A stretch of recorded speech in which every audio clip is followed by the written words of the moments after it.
Hey everybody, welcome to The Edge podcast by MGR. Your host, David Gill here. I hope everybody's having a fantastic week. I certainly am, as always. Today's episode was a chat between Amanda Greenberg and myself. She is the co-founder and CEO of Balloonr.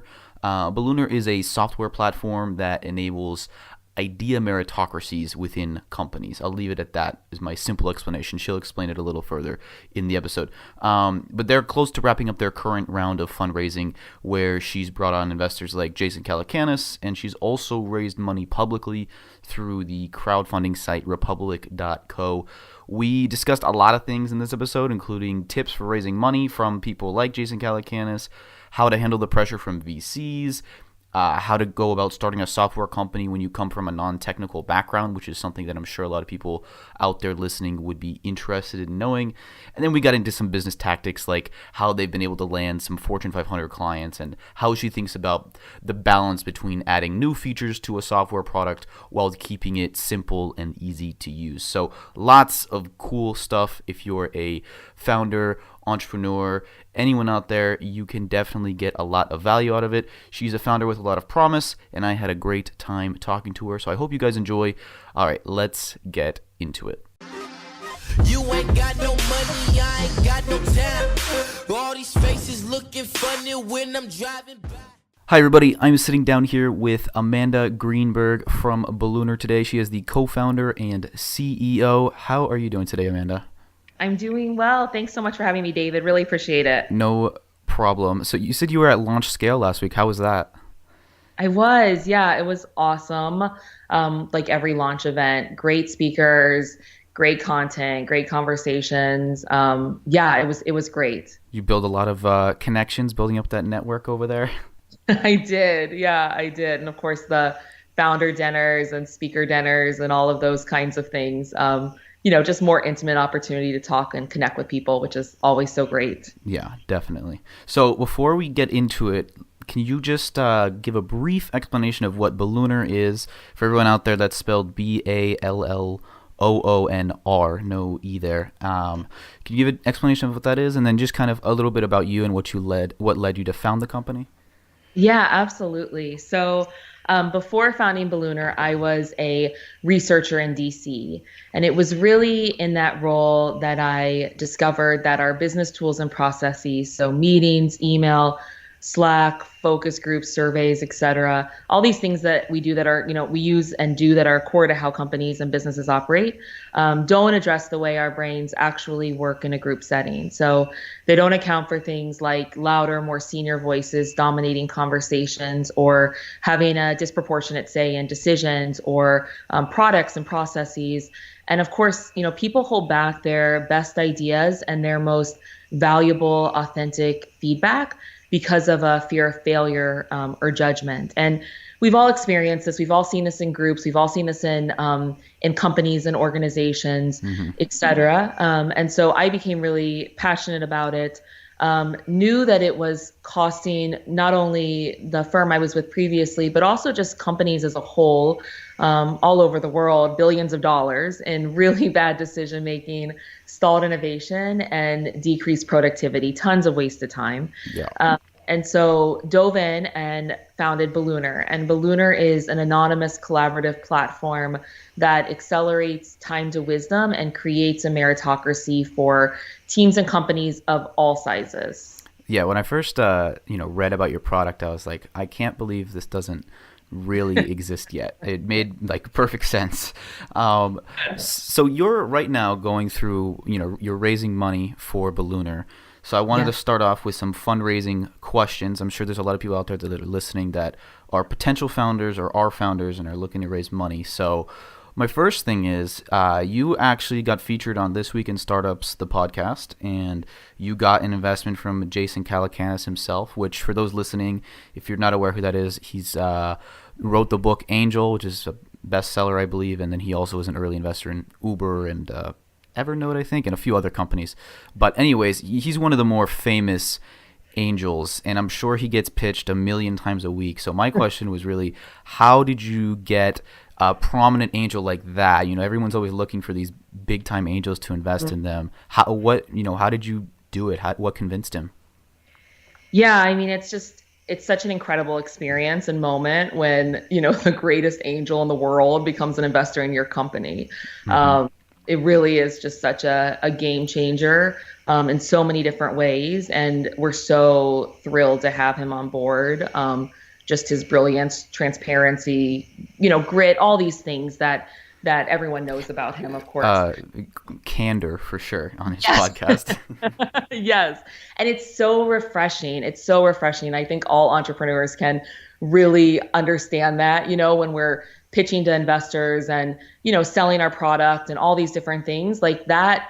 That honesty and that feedback is so important. So the way that we first got connected to Jason was through Founder University. And I would recommend everyone apply to Founder University. It's a 2 to 3 day, I think now they've even extended it, completely free for founders. You apply, typically I think have product in market and maybe some revenue. I think it might be, companies can attend who are earlier than that. Mm-hmm. It's in San Francisco, and it's just world-class curriculum and engagement and speakers and all these different things.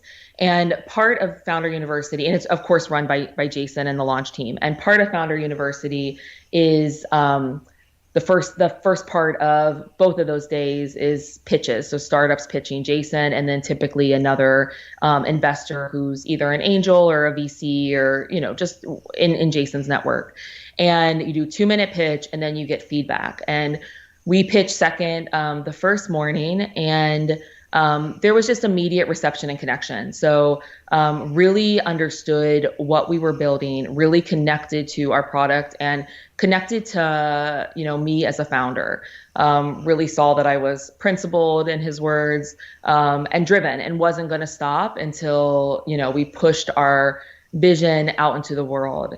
And so there was that connection. And from there, then got invited to apply and attend the Launch Incubator, which I believe is being renamed to Launch Accelerator, which is his program. And that's how he invests in companies that are, seed stage, product and market, revenue, typically significant revenue or growing fast. And so from there, that was really the process. But I would recommend everyone attend Founder University or apply to attend. Mm-hmm. Yeah, I mean, it's definitely a great thing to have a guy like him on your team. So congratulations for that. Thank you. Now, that leads me into a different question, which is more about the expectations that comes with, raising money from Jason and other VCs and prominent people. They're very often going to expect, or at least hope, I should say, that you're going to be $100 million plus revenue company one day. How do you handle those expectations? Is that a lot of pressure for you? Yeah, it's such an interesting question. So I think I put a great deal of pressure on myself and hold myself to really high expectations. I've been like that since day one. I think that's how I came into this world. Right. Most founders probably are like that, I would assume. Yes, exactly. Like I think that I hold others to high expectations as well, but no one's going to be a greater critic of Amanda than Amanda. Mm-hmm.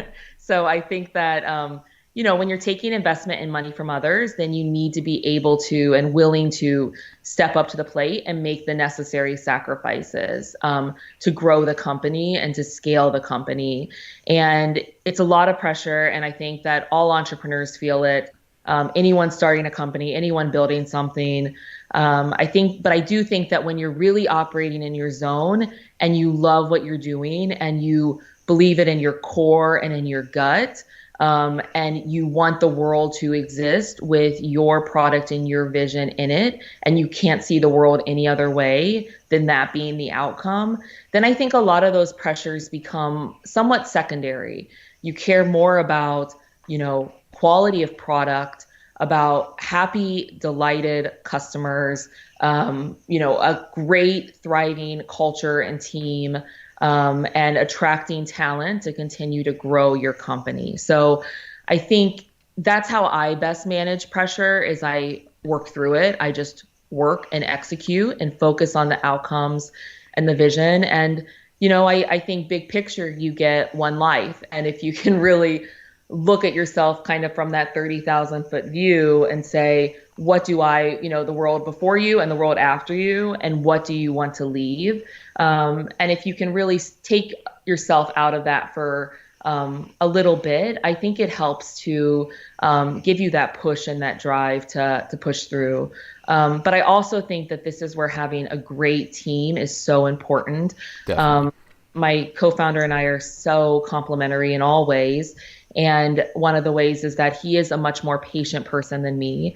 And so, he's able to really be such a good balance as we grow the company together. But yeah, that's how I handle it. And I know that all entrepreneurs face it, and everyone handles it differently and comes up with their own rituals and different strategies.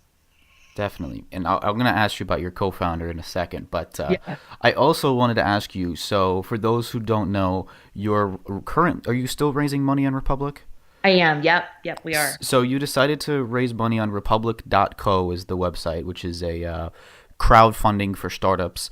So why did you choose to go through Republic versus the traditional route? And, has it worked out for you so far?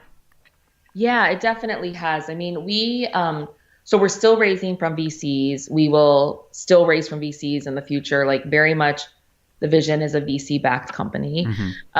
We got connected with the Republic team. I'm a Forbes contributor, and I covered them around the work that they were doing in diversity and inclusion, and just bringing more diverse founders to create a more level playing field, I guess, to give them resources, to give, just really drive a more inclusive tech world. And I became just really fascinated with both their approach, their vision for the space. And I really believe strongly that everyone should be able to invest in startups, like not just accredited investors. I think that will further level the playing field in all different ways. And as a company, we're focused on leveling that playing field and driving a meritocracy for ideas and feedback and information in the world. And so our vision and mission very much aligns with Republic. And so I thought that by opening up this Republic campaign, raising through that channel, we just better aligned with our own values and our own vision, our own mission. And it has been such an interesting process because a lot of our investors through there have reached out and commented on how passionate they are about what we're building, about our team, how excited they are about it, all the avenues and channels that they want to help us really prosper and grow. So all of a sudden, we have hundreds and hundreds of champions beyond our current investors and customer base, et cetera. You really get these vested partners from all walks of life in all different positions, all over the country and all over the world. And so that was really our vision with it, was to have it be part of our round.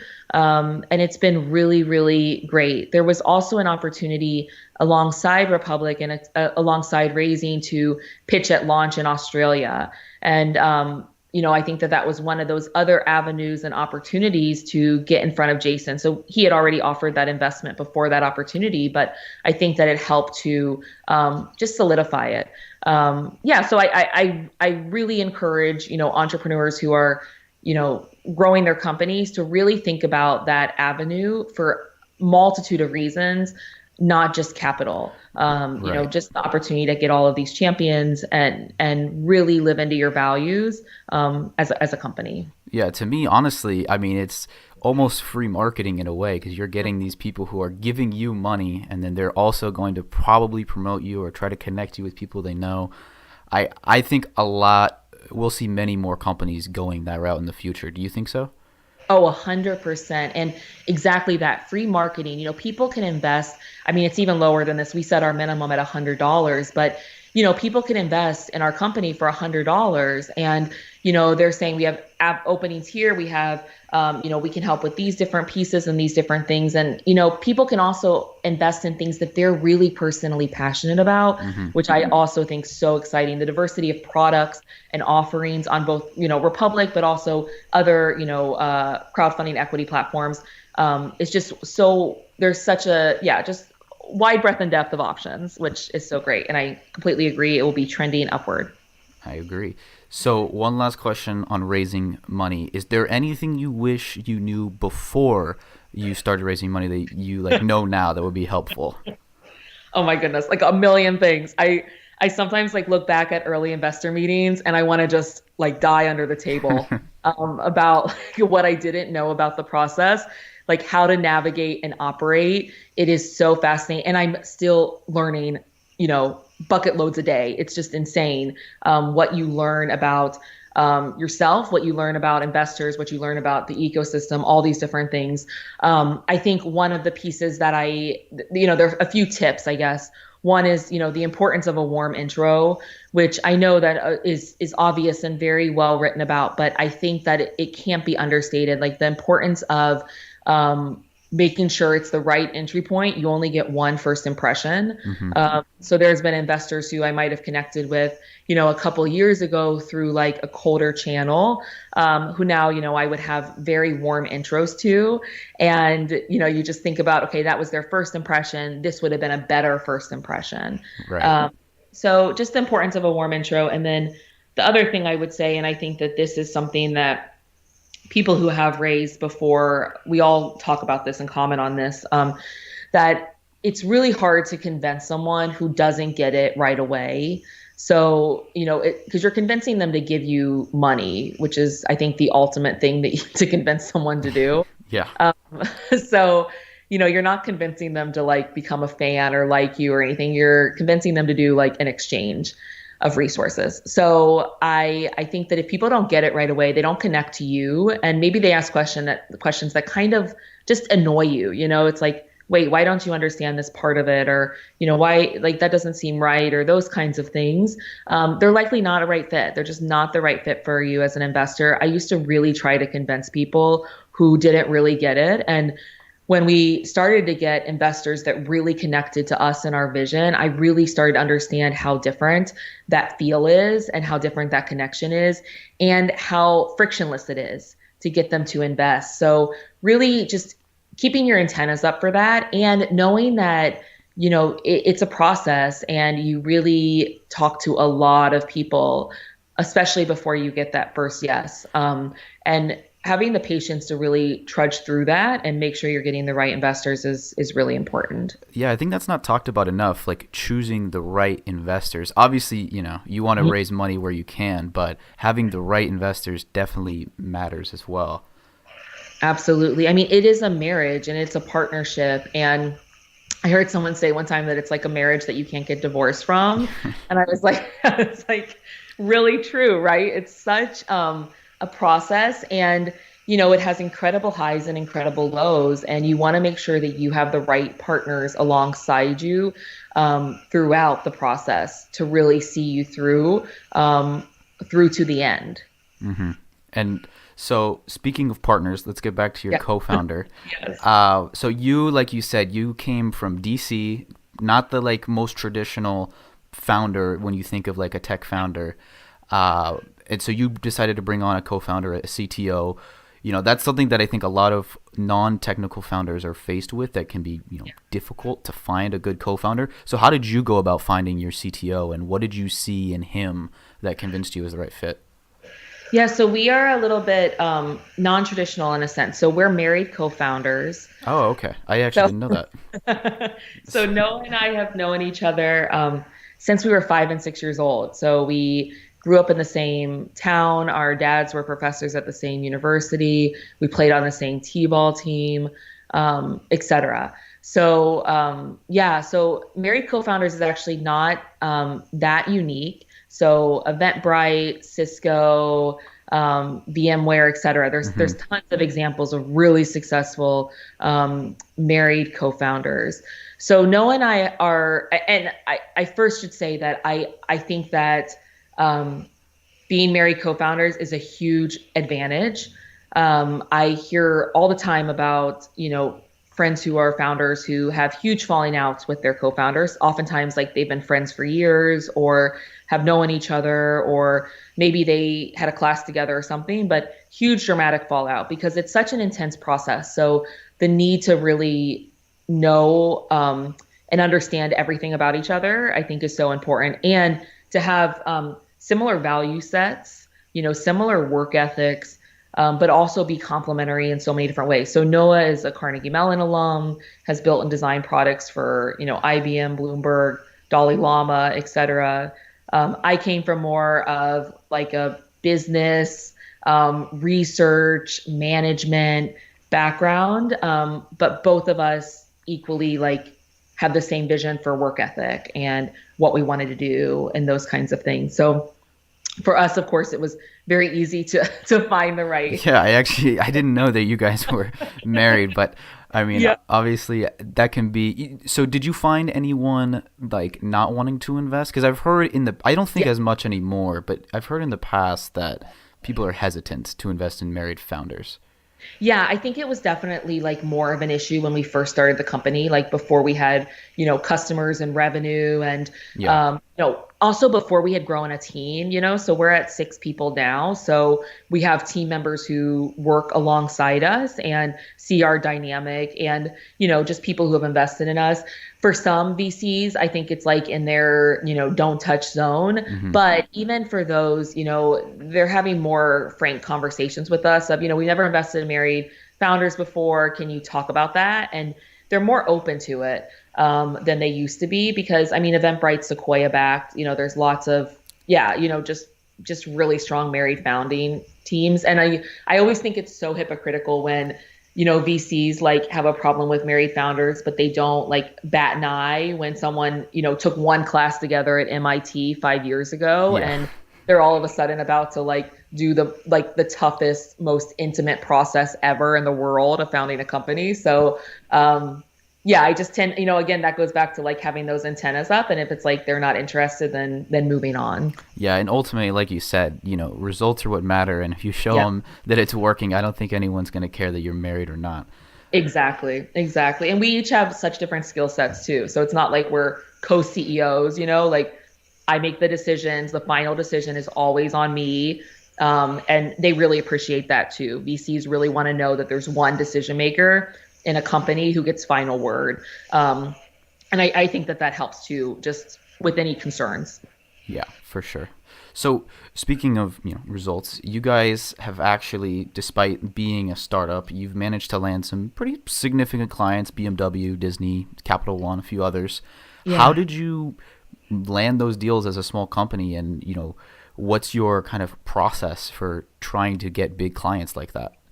Yeah, absolutely. So we always, when we started the company, had our eyes on big industry leading companies and organizations as early adopters, like those that are really progressive and innovative, because we knew that we were creating a new category and bringing something really new to the marketplace. And so we wanted to really land those companies before kind of going downstream. Mm-hmm. Definitely going to help you sell it if you have that clientele list too. Exactly. And that's right. It's so important. Like, how is this other company using this, and how could I apply this to my own company? And so we were very fortunate in that we had, and we continue to have a very large inbound pipeline. So from earned media, from pitch events, from references, customer referrals, podcasts like this, et cetera, really help to just drive our pipeline. And we also are, I think that large companies and those that are really on, just leading industry, I think that they really like having influence and involvement in startups and people who are driving new waves of innovation. And so we've really brought in our customers to, our processes. So we have a customer advisory board where we collect feedback and ideas. We have regular check-ins with all of our customers. We really make sure that they're involved and engaged in the process. We're gearing up to launch the new version of our product. We're actually transitioning our current customers on right now, and they've been so involved in that process. So the very beginning stage of getting those companies and getting those teams on, making sure that they're really brought into just our company and our vision. And, this is where the product is now, but this is where we're going to get it. And we want your feedback to help get us there. I think has been really helpful in getting those companies and that level, that tier of company. I also think like the vendor onboarding and security and all of those pieces of getting larger enterprise deals is really challenging, and it can be resource intensive for a small startup. We were willing to jump through some of those hoops to get the companies and customers that we wanted to. So I think that that's another tip, I guess. Yeah, customer service is almost always the answer. But exactly. So if you get like a little more tactical for a second, obviously, like you said, you have limited resources like any startup. How are you guys focusing your marketing right now? Are you doing more pure sales, like CRM type of thing, or are you trying to do more of a branding, marketing, content approach? Yeah, so we've definitely been focused on priming the market. So, bringing something new, creating a new category, priming the market, writing content that opens people up to the idea of an enlightened leader, the idea of failures in productivity and processes within companies and organizations and groups. Really been focused on that to then drive that pipeline. We've only recently really started thinking about, more of an outbound growth strategy. And, as we get ready to launch this new product and the second version of our product, like way more focused in a more outward scale growth process, but have been first focused on getting that product right, priming the market, driving that inbound, and growing that pipeline. Have you thought about doing a podcast at all yourself for the company? We have, yeah, we definitely have thought about it and plan to. We have some ideas there with our customers. Yeah, I definitely think you could do a unique podcast about culture, workplace, something of that nature that would relate to your product a lot. Just something to think about. We've seen definitely a lot of traction from our own podcast, so it definitely works. I can tell you that. So good to hear. Yeah, because it's just resources, right? It takes time, so you want to make sure it's really worth it. And it's a slow growth thing, right? Obviously, don't expect anything right away, but the consistency, and obviously, if you make a good podcast, then people will find it over time. Yeah. That's so good. So let's talk about product for a couple seconds. You sell a SaaS product. One thing that I've seen from other companies that, there's a lot of times there's a long list of features that could be added, or maybe you want to be added. How do you go about prioritizing adding those features, you and your team? Yeah, it's such a great question. We had a very clear vision for product from day one. And so we prioritize features by, I guess, who's requesting them, how they're requesting them, how often they're requesting them, and does it make a big change in usage, in how happy our customers are, the value that they're getting and receiving from the product. So we kind of weight each feature and we think about it that way. We also take into account if it's going to weigh down the product at all. So does this make this heavier? Does this make this more cumbersome? Those kinds of things. And how does this impact the design and the flow and the ease of our product? So that's how we structure it. We rely on customer feedback, and then we take all of those things into account. And does it align and get us closer to, our big vision and goal? And if it doesn't, then maybe we table it, maybe we get additional feedback, et cetera. But it's, prioritization and feature prioritization is always moving. And we add things to it, we think about it, we restructure it in terms of our roadmap, but it's pretty clear, and we try not to go into just feature overload. Yeah. Do you guys do a la carte, or is it like this one size fit all? Do you do a la carte for One companies? one size fits all, and always will be how we do it. So Okay. Yeah. yeah, no customizing. We are building out some additional things around like in the new version of the product, flight plans, which are templated sets of questions for different use cases. So we'll be doing like a lot more around that, like the entry point and making things like more use case specific within the product. But the core product, like that would be delivered to all of our customers the same way. So, and like you were saying, feature overload it's a problem that a lot of SaaS products face because you're always trying to make it better, but how do you balance that simplicity versus like ease of use versus adding those new things that people might want? We always err on the side of simplicity. We care most about like someone getting on the product, immediately seeing the value for them, not just for the company, but for them. And, are they motivated to use it? Does it get them the information, the ideas, the feedback that they want and need? Do they feel like their voice is amplified and heard?